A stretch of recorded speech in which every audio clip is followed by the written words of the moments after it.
Imagine someone hands you a map and says, "There is gold under your feet." Your heart starts racing.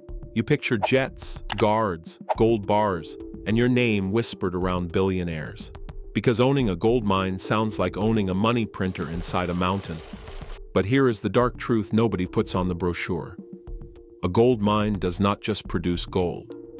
It produces debt, danger, lawsuits, poisoned water, angry communities, sleepless nights, and a hole that can keep eating money long after the gold is gone. Every year, the world pulls more than 3,000 tons of gold from the earth. That sounds like treasure. But behind every shiny ounce is rock blasted apart, chemicals managed carefully, workers taking risks, and owners gambling millions before they know whether the mine Janine will ever pay back. So today, we are not looking at gold from the jewelry shop window. We are looking at gold from the owner's chair. And trust me, that chair is not as golden as it looks. You do not own gold, you own a guess. Before a mine becomes a mine, it is mostly a theory. Geologists may find promising rocks. Engineers may draw beautiful plans. Investors may clap in boardrooms. But until samples are drilled, tested, modeled, and retested, nobody truly knows what is underground. Gold is measured in grams per ton, not kilograms, not handfuls of grams. In many mines, you can crush an entire ton of rock and find only a tiny amount hiding inside it. That means the owner is not really asking, "How much gold do I have?" The real question is, can I remove enough rock, crush enough ore, recover enough metal, and sell it at a high enough price before my money runs out? And the scary part is this: most discoveries never become producing mines. A project can burn cash for years and still die before the first bar is poured. The mountain may look rich. Inside, it may be a very expensive disappointment. It can take 10 to 20 years to pay you back. People think gold mining is simple. Find gold, dig it out, sell it. Reality is slower and more brutal. A large gold mine can take 10 to 20 years from discovery to production. First comes exploration, then environmental studies, then permits, then community negotiations, then financing, then roads, power, water, processing plants, camps, security, explosive storage, and emergency plans. By the time the mine opens, the owner may already be exhausted, and during those years, gold prices can crash. Governments can change rules. Communities can protest. Costs can rise. A license can be delayed. One small error in geology can destroy the business model. That is why a gold mine is not just a treasure chest. It is a race against time, politics, nature, and mathematics. Before we go deeper, if this video is already changing how you look at gold, hit subscribe and comment "gold" below, because the next part is where the dream starts turning into a nightmare. The gold is tiny, the waste is massive. Here is what most people never understand. When you see a gold bar, you see wealth. A mine owner sees everything that had to be destroyed, moved, crushed, and stored to create it. Gold does not usually sit in clean nuggets waiting to be picked up. It is trapped inside ore. To reach it, miners remove waste rock. Then they crush ore. Then they process it through chemical systems to separate the gold.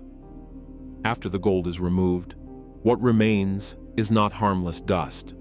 It is tailings, huge volumes of leftover crushed material, water, and residues that must be stored safely for years. A tailings facility is not just a pond. It can become one of the biggest risks on the property. If it leaks, overflows, or collapses, the damage can reach rivers, farms, villages, fish, drinking water, and entire ecosystems. The gold leaves in armored trucks. The waste stays behind. Chemicals can destroy a reputation overnight. Modern gold mining can use cyanide to separate gold from ore. Used correctly, it can be managed under strict systems. Used badly, it can become a disaster. One leak, one failed valve, one badly maintained pond, one storm stronger than expected. Suddenly, the mine is no longer a business story. It is a headline. Workers carry the risk first. A gold mine can be profitable on paper and still be dangerous in real life. Underground tunnels can collapse. Open pits can suffer wall failures. Heavy trucks move like buildings on wheels. Explosives must be timed perfectly. Dust can damage lungs. Machinery can turn one mistake into a tragedy. A serious owner must spend heavily on safety, training, ventilation, emergency response, protective equipment, and monitoring. But where regulation is weak, illegal or poorly managed mining can become brutal.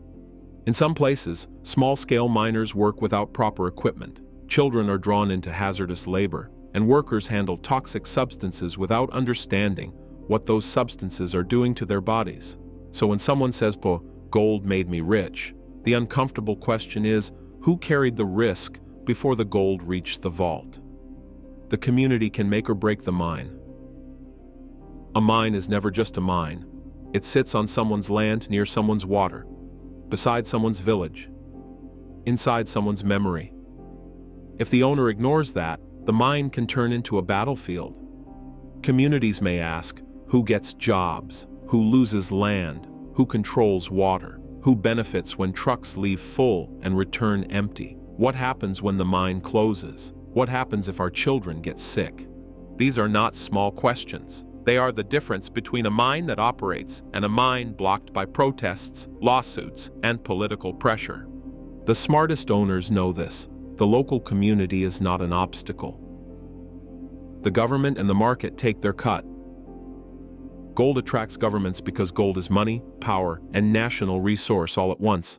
Taxes, royalties, export rules, ownership requirements, audits, and sudden legal changes can reshape the entire project. The mine does not end when the gold ends. This may be the darkest reality of all. When the gold is gone, the responsibility remains. The owner must close the mine, dismantle equipment, secure waste, reshape land, restore vegetation, monitor water, and prove that the site will not become a danger years later. A gold mine can create extraordinary wealth. It can build roads, provide jobs, fund schools, support families, and produce a metal people have trusted for thousands of years. So now I want to ask you, if you had the money, would you buy a gold mine, invest in gold, or stay far away from the whole industry?